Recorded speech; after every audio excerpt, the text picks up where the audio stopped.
Sob as bênçãos de Jesus, iniciamos o Evangelho em Espírito e Verdade, trazendo os ensinos do Cristo de Deus através da imortalidade da alma, da vida futura e da reencarnação, apresentados pela doutrina espírita conforme a codificação de Allan Kardec, sob a orientação do Espírito da Verdade, para o estabelecimento do mundo de regeneração através da vivência do amor e do bem.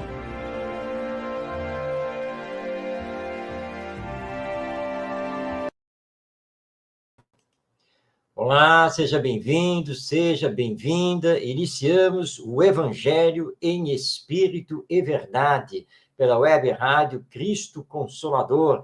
Lembrando que nosso programa é semanal e vai ao ar ao vivo toda quinta-feira às 5 da tarde, mas que você também pode assistir a qualquer tempo depois no YouTube, no canal da web rádio Cristo Consolador. E nosso programa tem 4 blocos. No primeiro, nós estudamos o Evangelho segundo o Espiritismo. No segundo, o livro O Espírito do Cristianismo, de Caiba Schutel. No terceiro bloco, nós nos dedicamos a estudar as cartas de Paulo de Tarso, com comentários de Emmanuel. E no quarto e último bloco, nós temos, então, a palavra de José Herculano Pires sobre uma passagem do Novo Testamento. Tudo isso, então, começando agora no programa O Evangelho em Espírito e Verdade. E como sempre fazemos, vamos colocar aqui na tela a nossa apresentação para que você possa acompanhar os temas. E na continuidade do estudo do Evangelho segundo o Espiritismo, nós hoje temos do capítulo 11, que é o capítulo Amar o Próximo como a Si Mesmo, o item 9. Nesse item, nós temos a mensagem do Espírito Fénelon, dada na cidade de Bordeaux, no ano de 1861, sobre o tema A Lei de Amor. Lembrando que esse tema é abordado por 3 espíritos. Nós vimos a primeira mensagem na semana passada, com o Espírito Lázaro. Hoje vamos estudar Fénelon e nós vamos ver, então, a terceira mensagem no próximo programa, com o Espírito Sanson. Mas, então, hoje, vamos entregar a palavra a esse nosso companheiro espiritual, tecendo os seus comentários sobre a lei de amor, que é lei divina. Vamos, então, ao primeiro slide, aqui está já na tela. A mensagem de Fénelon é um pouco longa, e nós tivemos que escolher trechos dessa mensagem que consideramos mais significativos para trazer aqui ao programa e podermos comentar. Então, vamos ao primeiro trecho que escolhemos, quando ele nos diz: o amor é de essência divina. Desde o mais elevado até o mais humilde, todos vós possuís, no fundo do coração, a centelha desse fogo sagrado. É um fato que tendes podido constatar muitas vezes.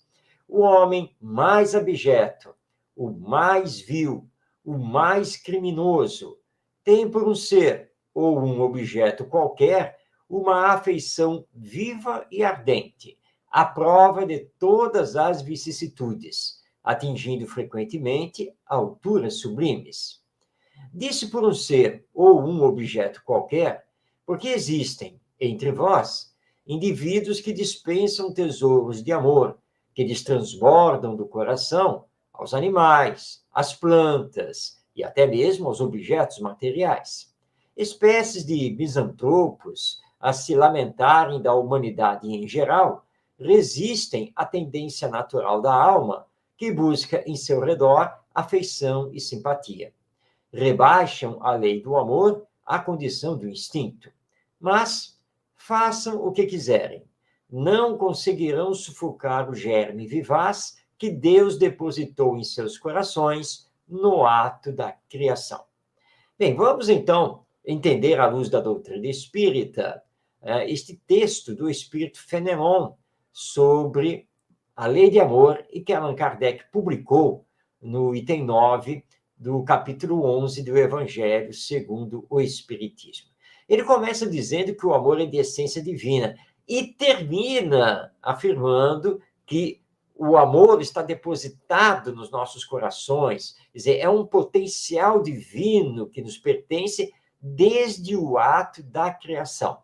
Portanto, nós podemos, sim, desenvolver o amor.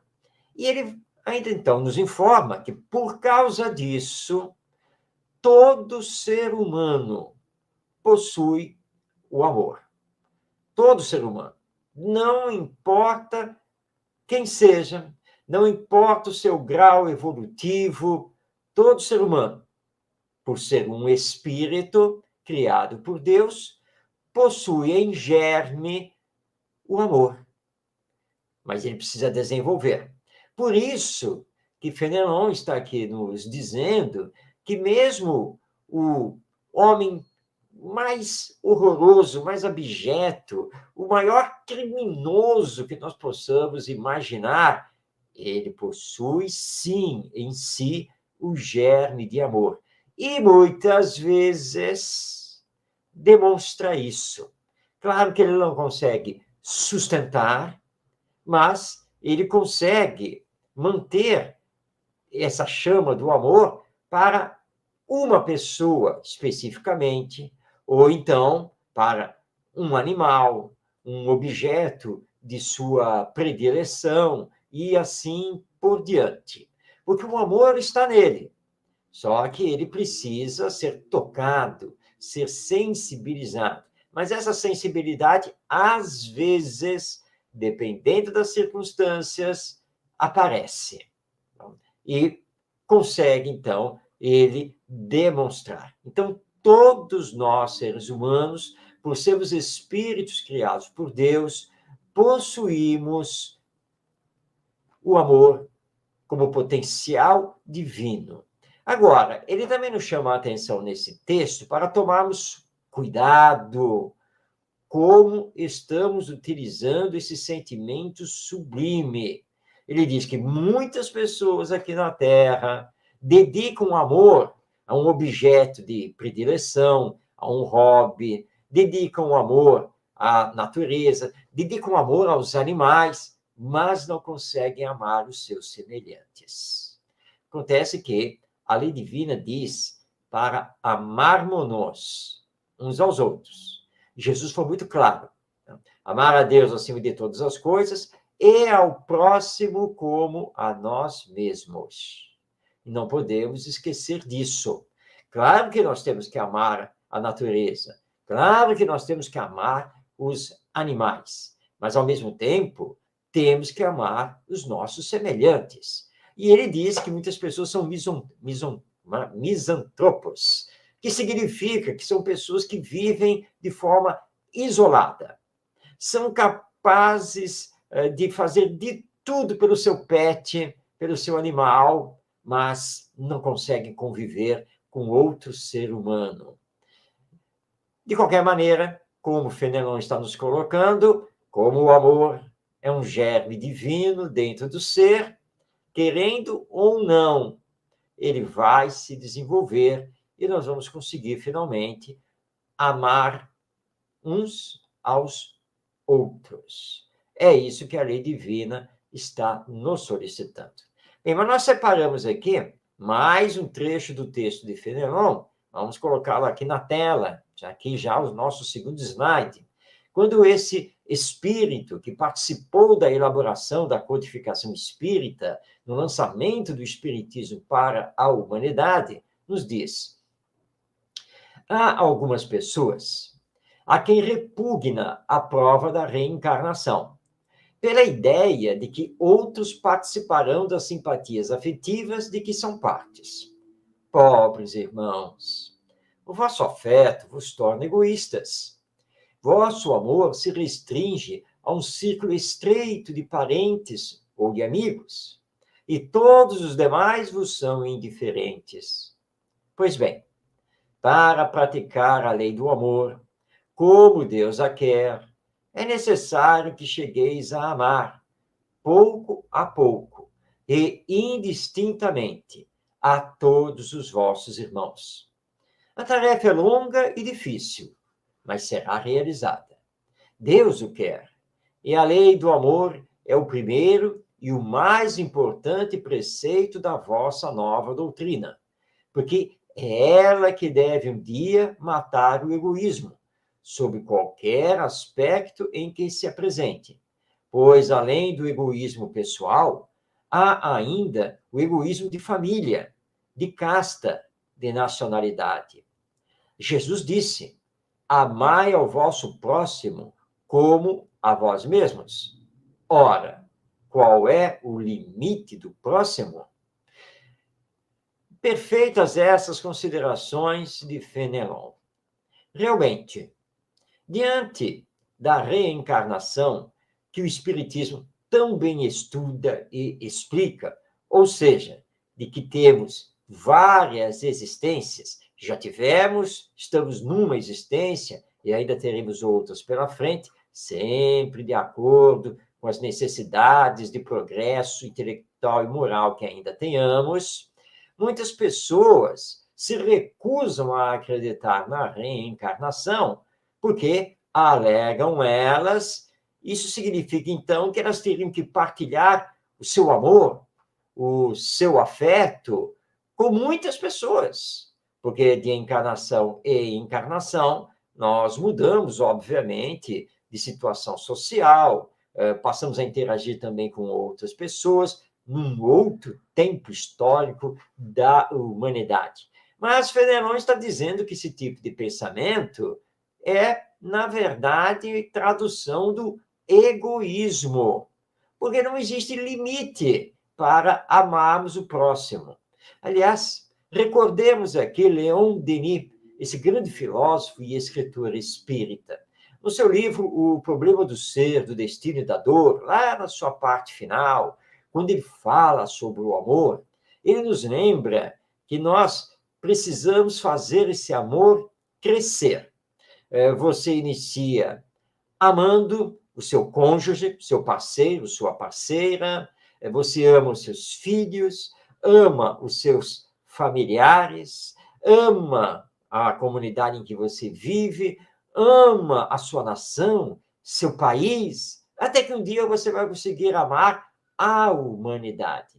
Porque não existe limite para o amor, que é o mais sublime dos sentimentos. Nós não podemos criar barreiras, fazer divisões. Mas Fenelon está nos lembrando aqui que, infelizmente, nós criamos, sim, essas barreiras. Então, ele fala aqui do egoísmo de família, egoísmo de casta, egoísmo de nacionalidade e assim por diante.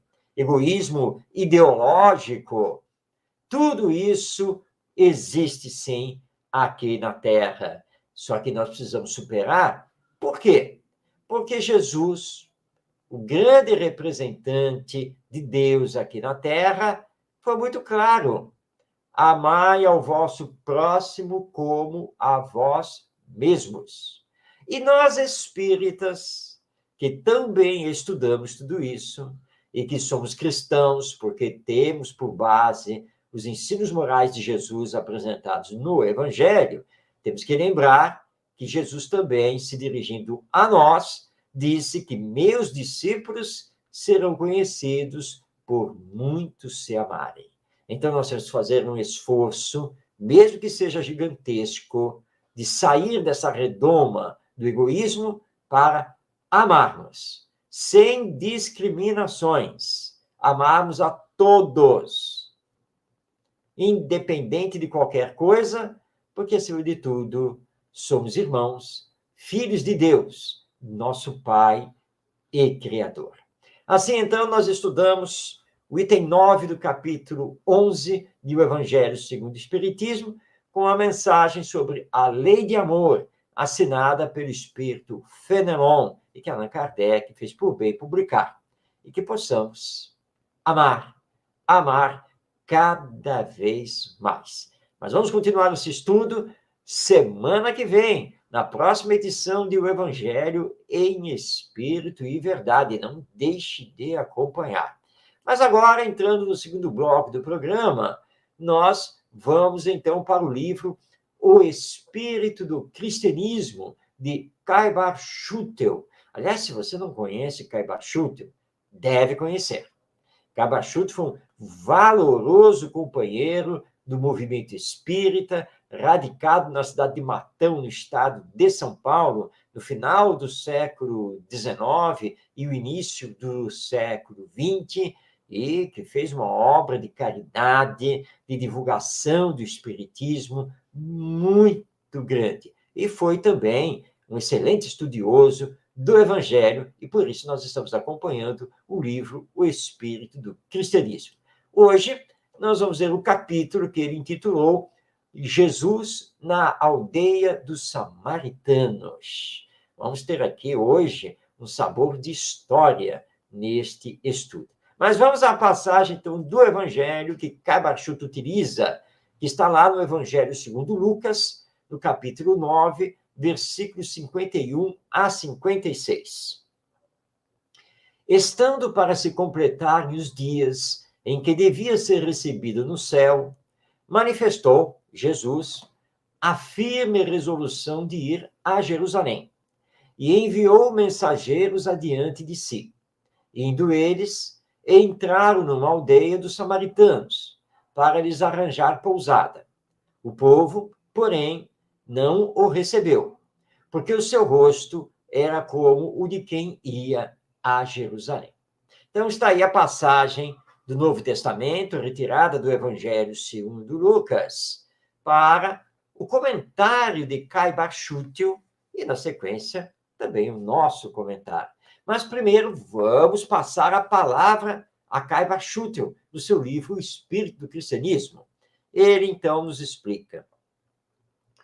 Os samaritanos eram espíritos muito ignorantes e birrentos, como, aliás, são quase todos os ignorantes. Guardavam um ódio tradicional, hereditário aos judeus, a ponto de não manterem relações com quem, embora fosse liberal e tolerante, tivesse relação com os judeus. Deixa eu fazer aqui um parêntese, antes que você não entenda essa explicação de Caibar Schutel. Os samaritanos não eram judeus? Sim, também seguiam o judaísmo. Aqui a referência é aos judeus da Judéia, porque os judeus se dividiam naquela época. Os judeus da Judéia, onde prevalecia a seita dos fariseus, os judeus samaritanos, os judeus nazarenos, os judeus galileus, ou seja, da região da Galileia. E embora todos fossem judeus, nem sempre eles se davam bem e nem sempre seguiam os mesmos preceitos e interpretavam do mesmo jeito a lei mosaica. Então, daí a diferença entre os judeus da Samaria, chamados judeus samaritanos, e os judeus da Judéia. Então, essa é a referência de Caibar Schutel. Mas ele continua no seu texto. A história dos samaritanos pode se resumir no seguinte: o nome samaritano foi dado pelos judeus, nascidos no reino de Judá, à mistura dos cuteus, povo idólatra de além Eufrates, mandado por Salmanasar, rei da Assíria, para repovoar Samaria e o seu território, com os israelitas das 10 tribos que ficaram no país, e com as quais voltaram ao mesmo tempo que os judeus propriamente ditos, ou seja, da Judéia, por concessão de Ciro. Os cuteus, depois de se conservarem idólatras por muito tempo, converteram-se à religião judaica. Esse fato talvez tenha raízes nas devastações causadas pelos leões no referido país, devastações atribuídas pelos cuteus à cólera do Deus daquele país, e que depois foi solucionada pela intervenção de um sacerdote de Jeová, enviado pelo rei da Assíria para os instruir. Mas, apesar da sua conversão, os samaritanos desfiguravam, com algumas práticas, o culto dos judeus fiéis à lei mosaica. Com certeza, daí é que nasceu o ódio dos judeus aos samaritanos, retribuído por estes na moeda corrente daquele tempo, olho por olho. As lutas de samaritanos e judeus estão registradas na história. Quando os judeus quiseram reedificar o templo de Jerusalém, os samaritanos lhes fizeram grande oposição.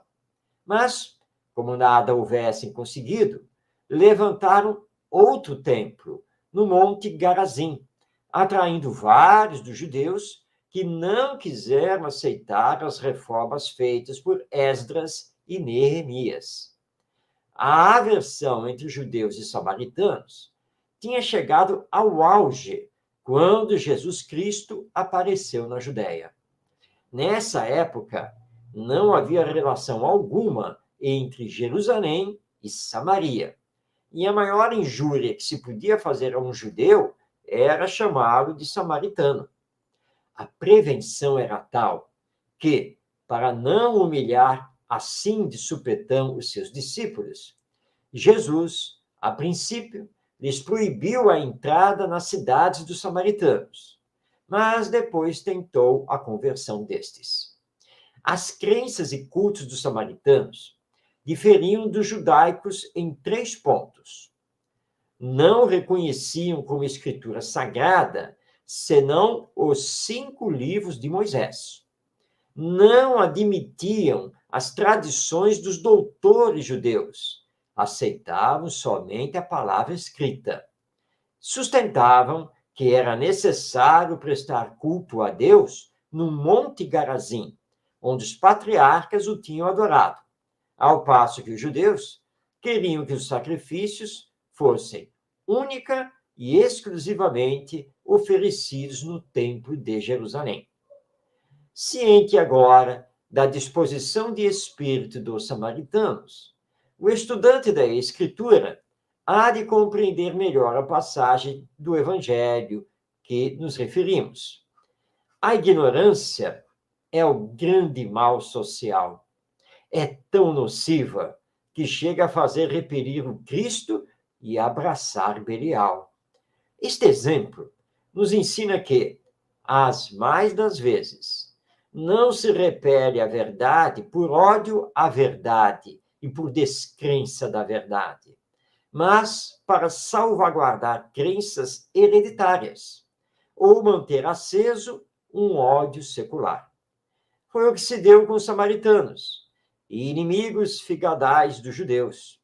Não quiseram dar hospedagem a Jesus só porque o seu rosto era como o de quem ia para Jerusalém. Essas são as palavras, então, de Caibar Schutel, explicando esta passagem narrada por Lucas em seu evangelho, quando, numa aldeia samaritana, seus habitantes se recusaram a hospedar Jesus e seus discípulos. E nós temos aqui que fazer, então, esse entendimento histórico. Todos eram judeus, mas, à época, eles não se entendiam. E, de fato, os judeus da cidade da Samaria e da região da Samaria, eles não seguiam os preceitos dos doutores da lei, que eram fariseus e viviam proeminentemente na região da Judéia. Hoje nós falamos muito da Palestina, do Estado de Israel. Nós temos que lembrar que a nação israelita, naquela época de Jesus, também ocupava a Palestina. Entretanto, havia uma divisão religiosa entre eles, por causa de interpretações diferenciadas da lei mosaica. Os samaritanos, por exemplo, eles seguiam a Torá, que são o conjunto dos 5 primeiros livros do Velho Testamento, mas não aceitavam o Talmud, não aceitavam as interpretações feitas pelos doutores da lei farisaicos.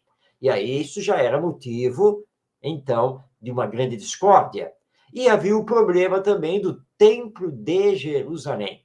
Para os judeus da Judéia, que eram basicamente fariseus, escribas e saduceus, o templo de Jerusalém era tudo. Era ali que anualmente todo judeu tinha que fazer as suas devoções a Deus.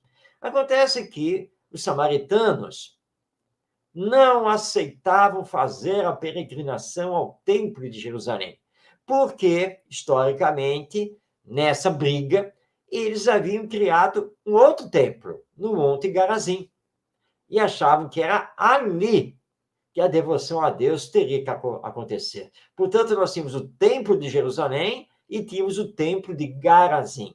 Era uma situação muito difícil. Jesus não era da Samaria, nem os seus discípulos. Eles eram da Galileia. E por isso, então, Jesus muito pouco mesmo, pregou ali na Samaria. Mas ele estava indo para Jerusalém. E nesse caminho para Jerusalém, eles fizeram uma parada numa aldeia samaritana, porque ela estava no roteiro dessa viagem. Mas eles iam para Jerusalém, iam apenas repousar nessa aldeia. E então, os samaritanos não quiseram hospedá-los, porque Jesus não estava ali para ensiná-los, para pregar a eles e viver com eles. Então, havia essa rixa muito grande entre todos eles. E é por causa disso que, na parábola do bom samaritano, Jesus vai usar o samaritano como aquele que usa de compaixão e de misericórdia para o homem que é assaltado na estrada.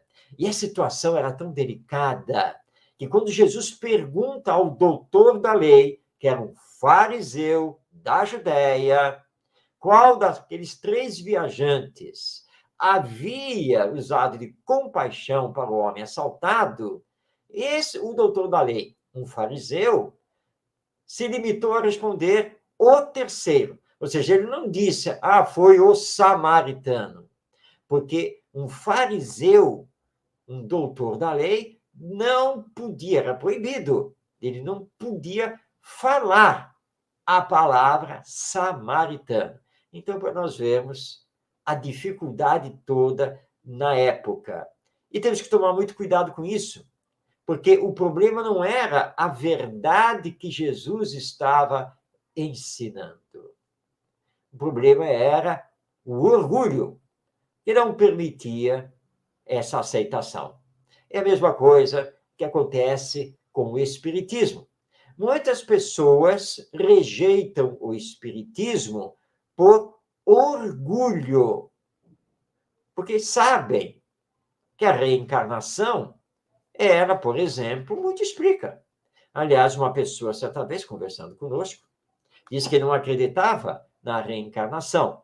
E nós perguntamos se a reencarnação, em sendo uma verdade, se ela não responderia a muitas dúvidas existenciais nossas. E ele, então, respondeu que sim.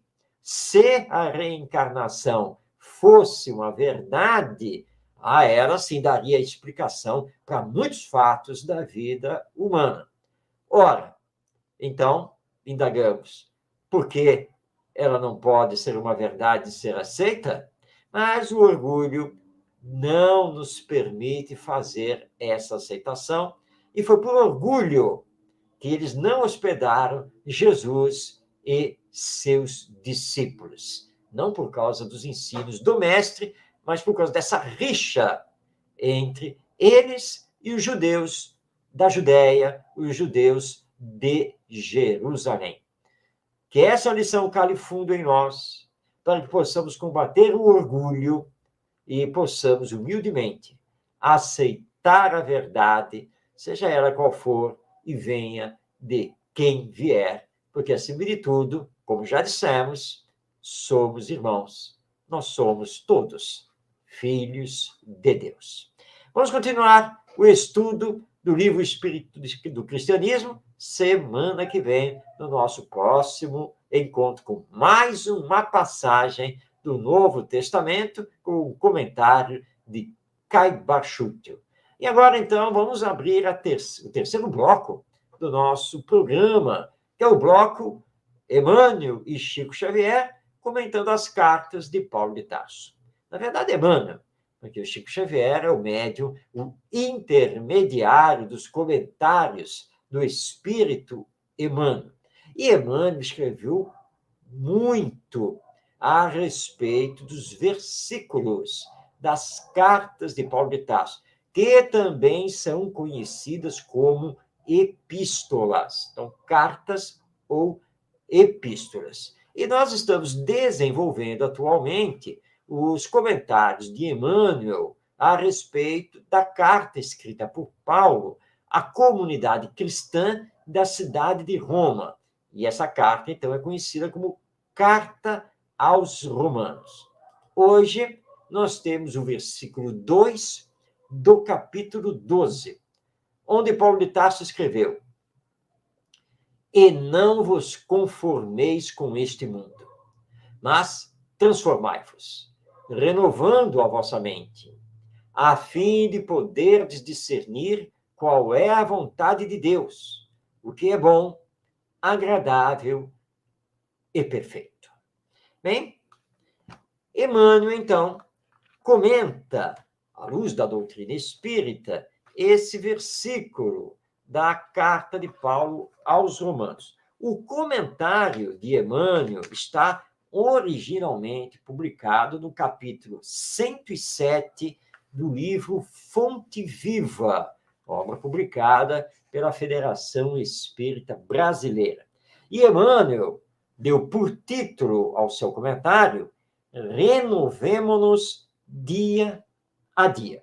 Vou então passar a palavra a Emmanuel. Vamos fazer a leitura do seu texto para podermos, na sequência, realizar o comentário. Então, abrindo aspas, diz Emmanuel: não adianta a transformação aparente da nossa personalidade na feição exterior. Mais títulos, mais recursos financeiros, mais possibilidades de conforto e maiores considerações sociais podem ser simples agravo de responsabilidade. Renovemo-nos por dentro. É preciso avançar no conhecimento superior, ainda mesmo que a marcha nos custe suor e lágrimas. Aceitar os problemas do mundo e superá-los. A força de nosso trabalho e de nossa serenidade é a fórmula justa de aquisição do discernimento. Dor e sacrifício, aflição e amargura são processos de sublimação que o mundo maior nos oferece, a fim de que a nossa visão espiritual seja acrescentada. Facilidades materiais costumam estagnar-nos a mente quando não sabemos vencer os perigos fascinantes das vantagens terrestres. Renovemos nossa alma dia a dia, estudando as lições dos vanguardeiros do progresso e vivendo a nossa existência sob a inspiração do serviço incessante. Apliquemo-nos à construção da vida equilibrada, onde estivermos, mas não nos esqueçamos de que somente pela execução de nossos deveres, na concretização do bem, alcançaremos a compreensão da vida e, com ela, o conhecimento da perfeita vontade de Deus a nosso respeito. Fechando aspas, então essas são as palavras de Emmanuel, comentando o versículo que está aqui na tela da carta de Paulo aos Romanos. Emmanuel inicia o seu texto lembrando que a nossa renovação real não é exterior, ela é interior. Ou seja, nós podemos e devemos, obviamente, cuidar do corpo. Podemos embelezá-lo. Podemos comprar as melhores roupas, utilizar os melhores perfumes. Podemos também aprender a falar bem.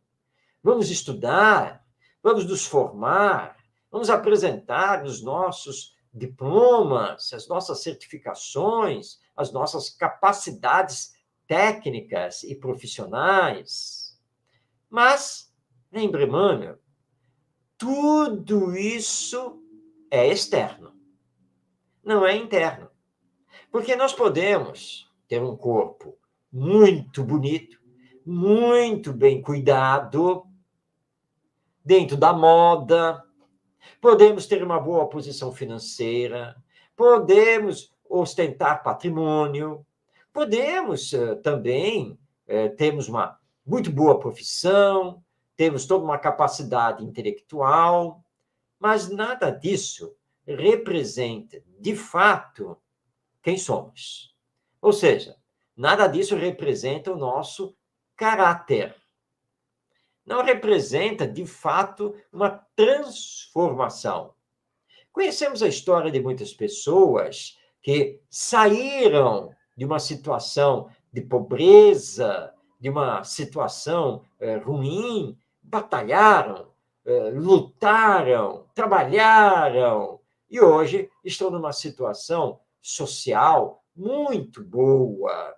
Houve uma transformação, mas é uma transformação de ordem material, é uma transformação de ordem financeira. A pessoa podia ser desonesta, por exemplo, e insensível ali na pobreza, e hoje na riqueza continuar desonesta e insensível. Por isso a chamada de atenção de Emmanuel, a partir desse versículo de Paulo de Tarso. Não podemos nos conformar com o mundo, entregando-nos a ele e fazendo uma renovação de fachada. É preciso renovar a nossa mente, pensamentos, valores, para que possamos seguir a vontade de Deus, que é a de fazermos sempre o bem, pensando no bem de todos e nos transformando espiritualmente para mais rapidamente chegarmos à perfeição. Emmanuel tem um outro texto, e que vale a pena que lembrar a comparação que ele faz, que ele diz que muitos de nós somos apenas rótulos. Rótulo, é isso mesmo que você está imaginando.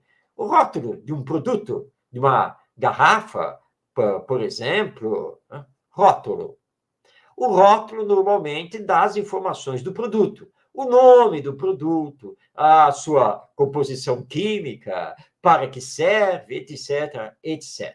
E nós sabemos muito bem que por uma questão de marketing, uma questão de venda do produto, de publicidade, rótulos são muito bem estudados e podem ser lindos, maravilhosos, chamativos, mas nem sempre o conteúdo ali do pote, da garrafa, da embalagem, corresponde àquela beleza do rótulo. Tanto que nós falamos, é só rótulo mesmo, porque não tem gosto, não fez o efeito que a propaganda diz que iria fazer. Emmanuel diz que muitos de nós, seres humanos, somos rótulos. Temos um exterior que encobre as mazelas do nosso interior. E quando Emmanuel usa essa figura, ele está se reportando ao nosso próprio Mestre Jesus, que utilizou também, com outras palavras, essa mesma figura, quando disse que muitos de nós somos túmulos pintados de branco por fora, mas cheios de podridão por dentro. Isso é verdade. Muitos de nós, temos a arte de esconder as nossas mazelas. Mas é preciso nos transformarmos, é preciso nos renovarmos moralmente, dia a dia, desse trabalho de combater em nós o egoísmo e o orgulho e desenvolver as virtudes. É isso o que precisamos fazer. Essa é a mensagem que Paulo de Tarso já escrevia para os primeiros cristãos da cidade de Roma e que Emmanuel também está nos lembrando aqui à luz da doutrina espírita. Mas temos muitas coisas ainda a ver na carta de Paulo aos Romanos, e nós vamos continuar este estudo semana que vem. Isso mesmo, o Evangelho em Espírito e Verdade vai trazer, semana que vem, na próxima edição do nosso programa, mais um comentário de Emmanuel a respeito da carta de Paulo de Tarso aos Romanos. Fique ligado, não perca esse estudo. E antes de entrarmos no quarto bloco do programa, nós primeiro damos aquela paradinha para a dica literária espírita ligada ao Evangelho. Ou seja, nós sempre trazemos um livro espírita que estude, de alguma maneira, o Evangelho.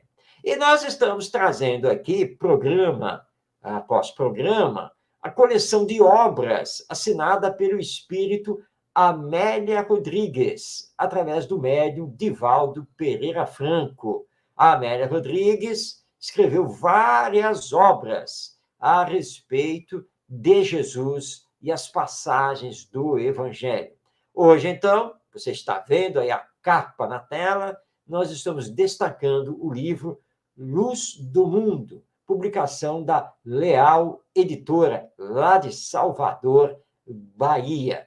É uma leitura muito agradável e que nos remete não apenas ao tempo histórico de Jesus aqui na Terra, mas que faz luz nos ensinos do nosso mestre através da doutrina espírita. Então, está aí a nossa recomendação para que você, então, conheça, leia e medite no conteúdo do livro Luz do Mundo, do espírito Amélia Rodrigues, através do médium Divaldo Franco. Bem, agora sim nós podemos abrir o quarto e último bloco do nosso programa, que é aquele onde passamos a palavra de viva voz a José Herculano Pires. Lembrando que Herculano Pires viveu de 1914 a 1979. Foi escritor, jornalista, professor universitário, filósofo, amiguíssimo de Chico Xavier, tradutor das obras de Allan Kardec para o português e também nos deixou mais de 40 livros publicados. Foi também radialista, tanto na Rádio Boa Nova quanto na Rádio Mulher, ambas lá de São Paulo. E na Rádio Mulher, ele apresentou o programa No Limiar do Amanhã, entre os anos de 1970 e 1974. A Fundação Maria Virgínia J. Herculano Pires resgatou os áudios desse programa e publicou, aliás, está publicando os blocos, as partes do programa em livros. A parte em que Herculano Pires comenta o Evangelho já está publicada nessa obra que está aí na tela, O Evangelho de Jesus em Espírito e Verdade. Mas nós trouxemos aqui para o programa o áudio. Nós editamos e pegamos o áudio apenas e tão somente do comentário de Herculano Pires acerca do Evangelho. E é o que vamos ouvir a partir de agora. Nós montamos um vídeo para que você possa, então, acompanhar bem a palavra de José Herculano Pires sobre mais uma passagem do Evangelho. Vamos, então, ceder a palavra a esse nosso querido companheiro espírita e que marcou tanto o movimento espírita aqui no Brasil. Abrindo o Evangelho ao acaso, encontramos o trecho seguinte. Evangelho de João, capítulo 6, versículos 11 a 14. Jesus então tomou os pães e, tendo dado graças, distribuiu-os pelos que estavam sentados. e do mesmo modo dos peixes, quando queriam. Depois de saciados, disse Jesus a seus discípulos: recolhei os pedaços que sobejaram, para que nada se perca. Assim os recolheram e encheram 12 cestos de pedaços dos 5 pães de cevada que sobejaram aos que haviam comido. Quando o povo viu o milagre que Jesus fizera, dizia: este é verdadeiramente o profeta que há de vir ao mundo. Este trecho do Evangelho de João, que acaba de ser lido, refere-se naturalmente, como nós sabemos, como nós já vimos, ao fenômeno ou ao milagre da multiplicação dos pães e dos peixes por Jesus. Este é um problema muito controvertido no campo dos estudos evangélicos. Enquanto as religiões fincam o pé, por assim dizer, no milagre, afirmando e sustentando que houve realmente a multiplicação dos pães e dos peixes, outros estudiosos, particularmente do ponto de vista das pesquisas universitárias sobre a história do cristianismo, preferem aceitar este texto como uma espécie de parábola, uma forma de ensino alegórico. Jesus teria apenas dito aos apóstolos e a todos aqueles que o ouviam que por pouco que a pessoa possua para dar aos outros, pode aumentar ao máximo se pedir ao Pai, se pedir a Deus e se confiar os poucos peixes e os poucos pães que cada um de nós traz no seu alforje às mãos do Senhor. Porque as mãos do Senhor poderão multiplicar o alimento para toda uma multidão. É claro que pode-se aceitar perfeitamente este sentido alegórico, simbólico desse trecho evangélico. Dificilmente nós podemos separar nos evangelhos alguns elementos mitológicos e elementos simbólicos, alegóricos, dos elementos realmente históricos. Porque é preciso não nos esquecermos de que os evangelhos nasceram, foram escritos, foram redigidos na era mitológica, sob a influência da cultura mitológica que dominava o mundo.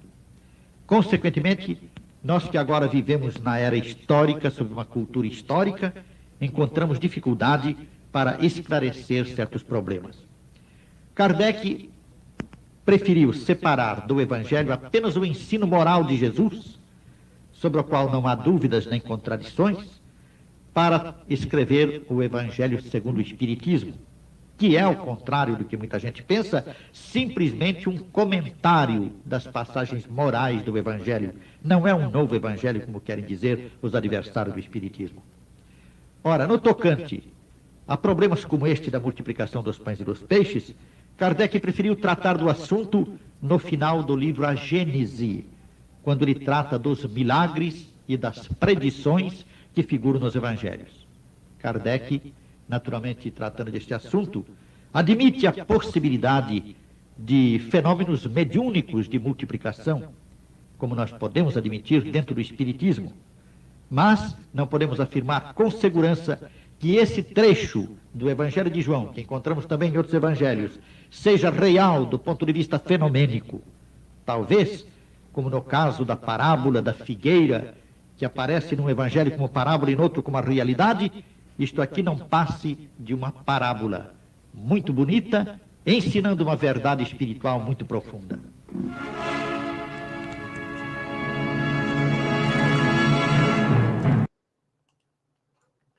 Muito bem, tivemos então a palavra de José Herculano Pires, muito importante, como sempre, profunda, e nos lembrando que podemos ter mais de uma interpretação para os chamados milagres de Jesus. E com a palavra de Herculano Pires, nós chegamos ao final de mais uma edição do programa O Evangelho em Espírito e Verdade. Lembrando que nós estamos aqui no ar, pela web rádio Cristo Consolador, toda quinta-feira, às 5 da tarde. Mas você, não podendo nos acompanhar ao vivo, pode nos assistir a qualquer tempo no YouTube. É isso mesmo. 2 canais mantêm todos os vídeos do nosso programa no ar. Obviamente, o canal da Web Rádio Cristo Consolador e também o canal Orientação Espírita. Então, você pode assistir aqui esta edição do nosso programa, mas pode assistir também as edições anteriores e assim conhecer o Evangelho à luz do Espiritismo, ou seja, na visão que o Espiritismo nos entrega através da imortalidade da alma e da reencarnação, dos acontecimentos lá do Evangelho e dos ensinos do nosso Mestre Jesus. De qualquer maneira, fica aqui renovado o convite para que você esteja conosco semana que vem para mais uma edição de O Evangelho em Espírito e Verdade. Que Jesus, nosso Mestre, lhe abençoe. Que você tenha paz na sua vida e receba o meu abraço. Até nosso próximo programa, semana que vem.